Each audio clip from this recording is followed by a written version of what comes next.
ఆ మహాశివుడు తన భక్తుల్ని ఎప్పుడూ కాపాడుతూనే ఉంటాడు అనడానికి ఎన్నో నిదర్శనాలున్నాయి. మార్కండేయుడు ప్రాణం తీయడానికి యమధర్మరాజు పాశం వేసినప్పుడు మార్కండేయుడు కాపాడమని చెప్పి శివలింగాన్ని గట్టిగా పట్టుకుంటాడు. అప్పుడు వెంటనే శివుడు ప్రత్యక్షమై మార్కండేయుడి ప్రాణాలను కాపాడుతాడు. అంతేకాకుండా అమృతం కోసం దేవతలు దానవులు క్షీరసాగర మదనం చేస్తుండగా హాలాహలం ఉద్భవిస్తుంది. దాని నుంచి అందరినీ కాపాడడం కోసం ఆ మహాశివుడు ఆ హాలాహలాన్ని సేవిస్తాడు. అలా ఎల్లప్పుడూ ఆయన భక్తుల్ని కాపాడుతూ ఉండే ఆ మహాశివుని స్మరించుకుంటూ చేసే ఆ మహాశివరాత్రి వెనుకల ఒక అద్భుతమైన కథ ఉంది. దక్ష ప్రజాపతి కూతురైన సతీదేవి శివుని ఎంతగానో ఆరాధిస్తుంది. ఆయన్ని వివాహం కూడా చేసుకోవాలనుకుంటుంది.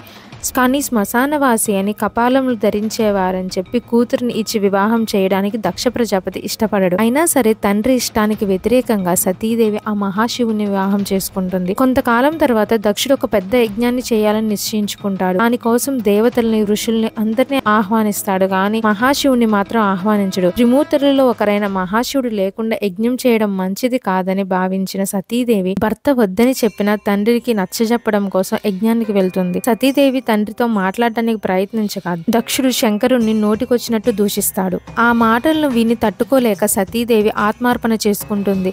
సతీదేవి మరణం గురించి తెలుసుకున్న శివుడు ఉగ్రరూపం దాల్చి విధ్వంసం సృష్టిస్తూ శివతాండవం చేస్తాడు. అలా బాధలో మునిగిపోయి ధ్యానంలోకి వెళ్తాడు. ఇదే సరైన సమయమని భావించిన తారకాసురుడు అనే రాక్షసుడు బ్రహ్మదేవుని కోసం తపస్సు చేసి శివుడికి భార్య లేదు కాబట్టి సంతానం కలిగే అవకాశం ఉండదని భావించి శివుడి కుమారుడి చేతుల్లోనే తన మరణం సంభవించాలని వరం కోరుకుంటాడు. ఆ వరం పొందడంతో ఇంక తనకి మృత్యువే సంభవించదని భావించి దేవలోకాలన్నిటిని తన ఆధీనంలోకి తీసుకుంటాడు. మరోవైపు సతీదేవి పర్వతరాజు అయిన హిమవంతుడి కుమార్తెగా జన్మిస్తుంది.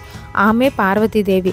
ఆమె పెద్ద అయిన తరువాత నారదుడు వచ్చి ఆమె జన్మించింది శివుని కోసమే అని చెప్పి శివుణ్ణి పొందడానికి తపస్సు చేయమంటాడు. అలా పార్వతీదేవి కొన్ని సంవత్సరాల పాటు కఠోర తపస్సు చేస్తుంది. ఆమె తపస్సులో నిమగ్నమై ఉండగా బ్రహ్మదేవుడు వచ్చి త్వరలోనే శంకరుడితో వివాహం జరుగుతుందని చెప్తాడు. మరోవైపు తారకాసురుని అంతం చేయాలంటే ముందు శివుని ధ్యానంలో నుంచి బయటకు తీసుకురావాలని చెప్పి దేవతలందరూ మన్మధుడిని శివుడి దగ్గరికి పంపిస్తాడు. అలా మన్మధుడు వెళ్లి శివుడి ధ్యానాన్ని భగ్నం చేస్తాడు. అప్పుడు శివుడు కోపంతో మూడో కన్నును తెరిచి మన్మధుడిని భస్మం చేస్తాడు.